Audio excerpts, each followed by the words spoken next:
Hi everyone, मैं doctor Shraddha Katkar, consultant dermatologist, Rivola skin and hair clinic, Nagpur. Under arm pigmentation एक बहुत ही common skin concern है जिससे लोग काफ़ी परेशान होते हैं, स्पेशली फीमेल्स जो स्लीवलेस नहीं वेयर कर सकती है बिकॉज ऑफ दिस कंसर्न। तो आज के वीडियो में हम जानेंगे कि अंडर आर्म पिगमेंटेशन होता क्या है, इसके कॉजेज क्या है और क्या है इसके ट्रीटमेंट ऑप्शंस। तो वीडियो एंड तक ज़रूर देखिए। जब हमारे अंडरआर्म की स्किन में ज़्यादा मेलानिन प्रोडक्शन होता है तो वहाँ की स्किन कंपैरेटिवली हमारे बाकी के स्किन टोन से डार्कर हो जाती है।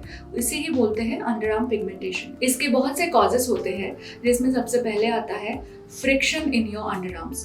तो जब भी हम टाइट क्लोथ्स पहनते हैं, स्पेशली जो लोग ओवरवेट होते हैं, उन लोगों में टाइट क्लोथ्स पहनने के बाद चलते वक्त काफ़ी फ्रिक्शन होता है स्किन के बीच में, जिस वजह से इरिटेशन होके स्किन डार्कनिंग हो सकता है। Second, use of alcohol based deodorant स्प्रेस। तो ये जो अल्कोहल होता है डिओड्रेंट्स में का, इसकी वजह से स्किन इरिटेट हो सकती है और इस प्रकार का पिगमेंटेशन हो सकता है। Third, hair removal methods. बहुत से लोग वहाँ पे वैक्सिंग करते हैं या फिर हेयर रिमूवल क्रीम्स यूज करते हैं या फिर उस एरिया में स्क्रबिंग भी करते हैं। उस वजह से वहाँ का पिगमेंटेशन और बढ़ सकता है। There are certain bacterial and fungal infections also, जिसकी वजह से वहाँ पे स्किन डार्क हो सकती है। और सबसे इम्पोर्टेंट कॉज अकैंथोसिस निग्रिकन्स। ये एक स्किन कंडीशन है जिसमें आपके बॉडी फोल्ड्स की जो स्किन है वो थिक, डार्क और वेलवेटी होने लगती है। तो ये आपके स्किन फोल्ड जैसे कि अंडर आर्म या फिर nap of neck, inner part of thighs and sometimes over face also, in areas में काफ़ी थिक और डार्क स्किन बनने लगती है। इस कंडीशन को बोलते हैं अकैंथोसिस निग्रिकन्स। इसके मोस्ट कॉमन कॉजेस है वेट गेन, जिसमें हमारे बॉडी में बहुत सारा इंसुलिन बनने लगता है, तो हमारी बॉडी में इंसुलिन रेजिस्टेंस होने लगता है, जिस वजह से इस प्रकार का डार्कनिंग दिख सकता है। इसके अदर कॉजेस है PCOS, thyroid disorders, certain medications like steroids, oral contraceptive pills and sedentary lifestyle. इसको ट्रीट कैसे करते हैं? सबसे पहले तो जो इसके पॉजिटिव फैक्टर्स है उसको हमें एलिमिनेट करना चाहिए।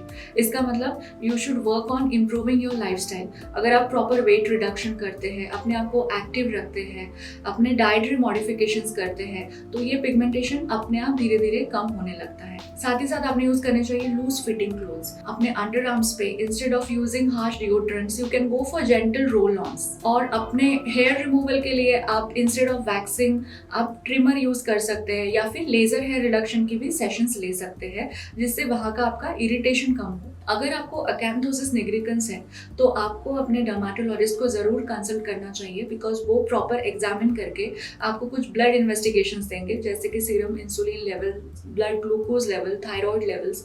इससे हमें पता चलेगा कि कोई अंडरलाइन कॉज है तो वो साथ ही साथ करेक्ट हो जाए, कोई हार्मोनल इम्बैलेंस है तो वो भी करेक्ट हो जाए। इसके अलावा डॉक्टर्स आपको कुछ क्रीम्स प्रिस्क्राइब करेंगे जिसमें होते हैं glycolic acid, kojic acid, alpha arbutin. ये डीपिगमेंटिंग एजेंट्स होते हैं जिससे मेलानिन प्रोडक्शन धीरे धीरे कम होने लगता है। ग्लाइकोलिक एसिड एक माइक्रो पीलिंग भी कॉज करता है आपके वहाँ के स्किन में, जिससे आपके स्किन का थिकनिंग और डार्कनिंग धीरे धीरे कम होने लगता है।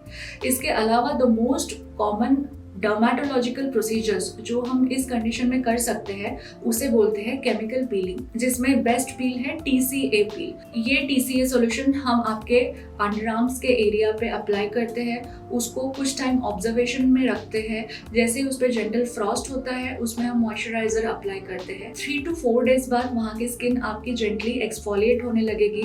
इस वजह से आपका वहाँ का पिगमेंटेशन भी कम होने लगेगा और स्किन की जो लेयर है वो भी शेड होने लगेगी, तो वहाँ का थिकनिंग कम होगा। कम से कम 4 to 6 सेशंस लगते हैं आपको डिजायर्ड रिजल्ट्स अचीव करने के लिए। तो इसलिए ये प्रोसीजर आपको लॉन्ग टर्म एंड कंसिस्टेंटली करते रहना चाहिए पेशेंस के साथ। इसके अलावा पील्स अगर हम कंबाइन करें क्यू-स्विच्ड NdArc लेजर्स के साथ तो उससे आपका वहाँ का मेलानिन प्रोडक्शन धीरे धीरे कम होने लगेगा और आपकी स्किन का टोन लाइट होने लगेगा। तो I will recommend you to undergo combination of peeling as well as Q switched NdArc laser for treatment of this condition. और अगर आप इसको कंबाइन करते हैं लेजर हेयर रिडक्शन के सेशंस के साथ तो it will give you the best results. तो जिन लोगों को अंडरआर्म डार्कनिंग की प्रॉब्लम है, आप उन लोगों के साथ ये वीडियो शेयर कीजिए और हमारे चैनल को सब्सक्राइब कीजिए।